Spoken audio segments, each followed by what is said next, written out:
So they go into a few towns, get drunk, he punches a camel, that's nice. And they even come across another thief, who joins them on their quest. They're unfortunately captured, though, by King Osric, played by Max von Sydow. He, I suppose, has a task for them. He promises them riches if they can bring back his daughter, who's been brainwashed by James Earl Jones. She follows him as a slave, seeking for the truth of her soul, as if I could not give it to her. The power of Crumb compels her! Conan dresses up in his silliest outfits and decides to fight Jones alone. He rides off into the wilderness and sets camp in some sort of Stonehenge ripoff. What, the horses just died with them? How the hell is that possible? Don't worry, Wilbur. We'll catch those bad guys. What? You dead? Oh, okay. I'll just stand here until starvation. So it turns out James Earl Jones is the head of a brainwashing cult, which is pretty much like Burning Man if everybody dressed up like Tylenol. But Conan is spotted and brought before our villain. Steel isn't strong, boy. Flesh is stronger. Look around you. There, on the rocks, that beautiful girl. Come to me, my child.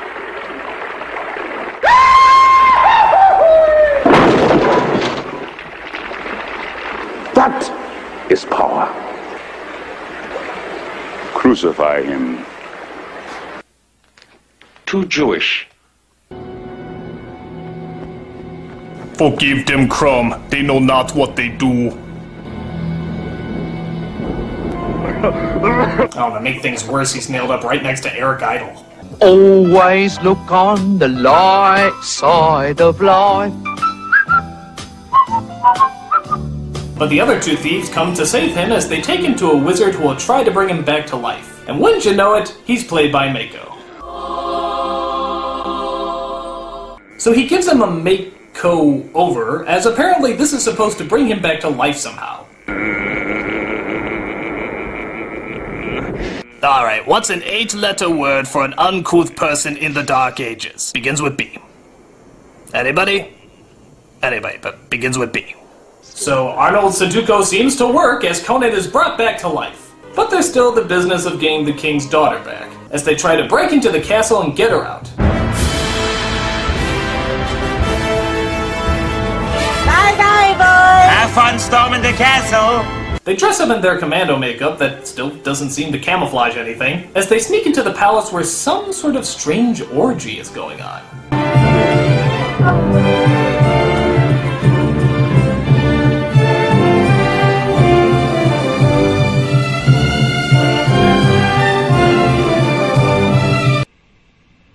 Well, that's just silly.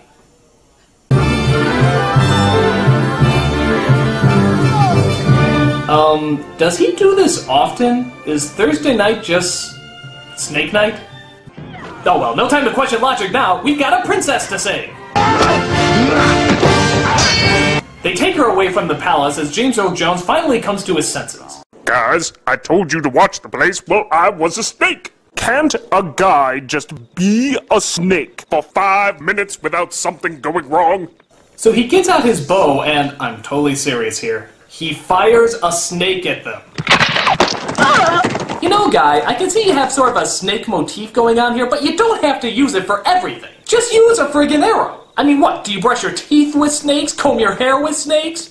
So the woman sadly dies as the rest of them get ready for the big battle. They do this by setting up the Flintstone equivalent of Home Alone traps. Crumb, I've never prayed you before. All that matters is that two stood against many. That's what's important. Power pleases you, Crumb. Bad news, I'm afraid. Your prayer accidentally got intercepted by R. Crumb, the perverted cartoonist. So grant me one request. Grant me revenge. And if you do not listen, then the hell with you. Wow, that's like the most backhanded prayer I ever heard in my life. Do you think he'll just pray for everything like that from now on? Oh, Crumb, please let my Happy Meal contain either Alvin, Simon, or Theodore from the Alvin and the Chipmunks Collector's series, but do not put in any Chipettes. I do not like the Chipettes. God help you if there's any Chipettes in there! And if there is a Chipette, then to hell with you!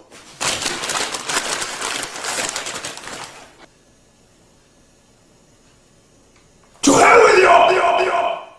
So with his spear magic helmet, he fights off all the bad guys along with his friends.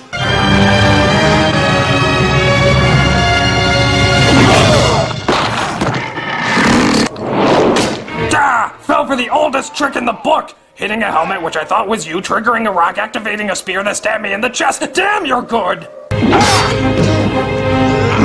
He even gets help from beyond the grave, apparently.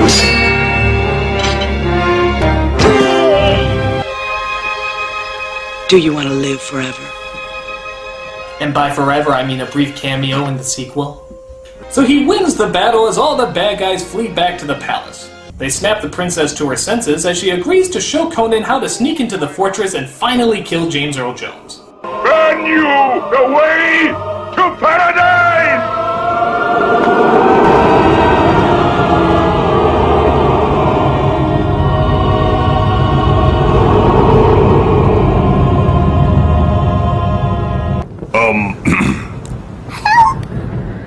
My child, you have come to me, my son, who gave you the will to live. What will your world be without me, my son? Well, gee, when you put it like that...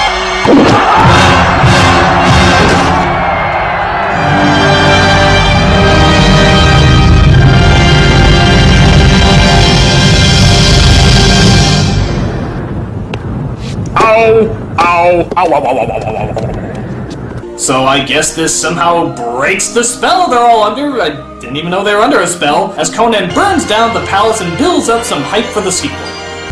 In time, he became a king by his own hand. This story shall also be told. Very poorly in Conan the Destroyer!